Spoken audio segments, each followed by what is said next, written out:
নমস্কার, home cook with পুপু চ্যানেলের আরেকটি নতুন ভিডিও সকলকে স্বাগত। আজকে যে নিরামিষ ডিনার রেসিপিটি আমি বানাচ্ছি সেটা বানানো ভীষণই ইজি আর খুবই কম মশলায় এটা তৈরি হয়ে যাবে।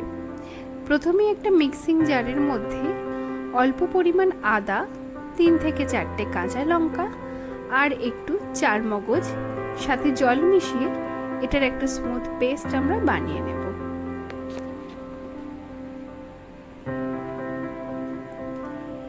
এইবার ফ্রাইং প্যানে তেল দিয়ে দেব। তেল গরম হলে কেটে রাখা পনিরের টুকরোগুলো দিয়ে দেব। মিডিয়াম টু লো ফ্লেমে পনিরের টুকরোগুলো এপিট ওপিট উল্টে সামান্য ব্রাউন কালার হয়ে গেলে তুলে নেব। এইবার দিয়ে দিলাম তেজপাতা, শুকনো লঙ্কা, বড় এলাচ, ছোট এলাচ আর দারচিনি, গোটা জিরের ফোড়ন।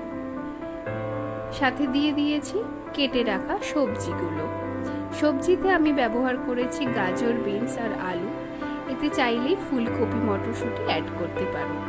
ওপর থেকে নুন দিয়ে 2 মিনিটের জন্য ঢাকা দিয়ে রান্না করে এইবার দিয়ে দিলাম 2 চামচ লঙ্কা গুঁড়ো, 1 চামচ জিরের গুঁড়ো। এইবার 3 থেকে 4 মিনিট সবজিগুলো এইভাবেই নাড়াচাড়া করব। সবজি একটু নরম হলেই দিয়ে দেব আদা, কাঁচা লঙ্কা, চারমগজের পেস্ট। পেস্টের মধ্যে আমি একটু জল অ্যাড করে দিয়েছিলাম।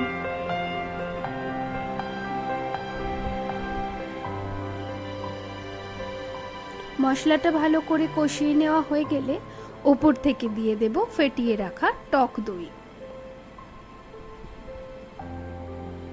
লো ফ্লেমে টক দইটা ভালো করে সবজির সাথে মিশিয়ে ওপর থেকে দিয়ে দিচ্ছি পনিরের টুকরোগুলো। এইবার এর মধ্যে একটু জল মিশিয়ে নিয়ে এইবার গ্যাসের ফ্লেমটা একটু হাই করে ঢাকা দিয়ে 5 মিনিটের জন্য এটা রান্না করব। ভালোভাবে ফুটে ওঠার পর ওপর থেকে ছড়িয়ে দেব একটু ঘি, সাথে একটু মিষ্টির জন্য চিনির ব্যবহার করব।